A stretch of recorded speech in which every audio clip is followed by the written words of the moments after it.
تو وہاں سے میری زبان پہ یہ آیا ہے. تو انہوں نے کہا بھائی یہ سکہ رائج الوقت ہے, اس کو لے کے جاؤ اور کھانے پینے کا انتظام کرو. پھر کہنے لگے دیکھو وَلْيَتَلَطَّفْ, چپکے سے جانا, وَلَا يُشْعِرَنَّ بِكُمْ أَحَدًا, کسی کو تمہارے بارے میں پتہ نہ چلے. ایسے منہ لپیٹ کے نا چھپڑ میں جانا اور روٹی لے کے چھپڑ میں واپس آ جانا. اس سے بھی پتہ چل رہا ہے کہ وہ اپنی حفاظت کا پورا انتظام کر رہے ہیں, پھر اللہ پہ توکل کر رہے ہیں. کتا بھی ساتھ لے کے جا رہے ہیں تاکہ اجنبی لوگوں سے ہماری حفاظت ہو, یہ بھی پورا انتظام. اور اس کے بعد بھی ایک بندے کو بھیج رہے ہیں بھائی لپٹ کے جانا, پتہ نہ چلے, پکڑے نہ جائیں ہم. اور آگے انہوں نے کیا کہا, فَلْيَنظُرْ أَيُّهَا أَزْكَىٰ طَعَامًا, دیکھنا پاکیزہ کھانا ہو, حلال کھانا لے کے آنا. اس سے بھی پتہ چلتا ہے کہ چونکہ غیر مسلم ریاست تھی نا, وہاں ان پر واجب تھا کہ کھانا خریدنے سے پہلے تحقیق کر لیں کہ حرام ہے یا حلال. اسلامی ملک میں اس تحقیق کی ضرورت نہیں ہے کیونکہ حلال ہی ہوتا ہے. یہاں آپ ہوٹل میں بیٹھ کے پوچھیں یہ گدھے کا گوشت ہے یا بکرے کا گوشت ہے, وہ رکھ کے ایک تھپڑ لگائے گا آپ کے. کیوں بھائی, غالب یہی ہے کہ جب سامنے والا انسان ہے اور مسلمان ہے تو گوشت بھی انشاءاللہ حلال ہی ہوگا. سامنے والا گدھا نہیں ہے تو گوشت بھی گدھے کا. یہاں بھی گدھے کے گوشت بکے ہیں مگر ان کا ریشو کم ہے نا, عموماً تو حلال ہی ہوتا ہے. لیکن جب آپ غیر مسلم ریاست میں جاتے ہیں, پھر جب بھی آپ کوئی چیز خریدیں گے تو آپ پر تحقیق کرنا واجب ہے. بھائی یہ حلال ہے یا نہیں. میں یورپ میں جہاں بھی ہوٹل میں جاتا تھا پہلے پوچھتا تھا ابے یہ مرغی حلال ہے کہ حرام ہے, وہ کہتا تھا حلال ہے. کیسے پتا چلا حلال ہے؟ ٹھپا تو سب نے لگایا ہوا ہوتا ہے حلال کا.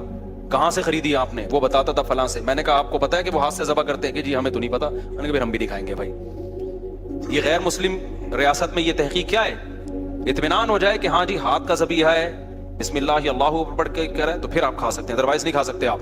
پھر آپ چلغوزے کھائیں, کچھ بھی کھائیں, گزارا کریں آپ. سمجھتے ہو؟ تو ان لوگوں نے بھی کیا, حالانکہ یہ کتنے شدید بھوکے تھے نا, ان کو تو چاہیے تھا, بولتے یار تو جا اور جو ملے لے آ بس اٹھا کے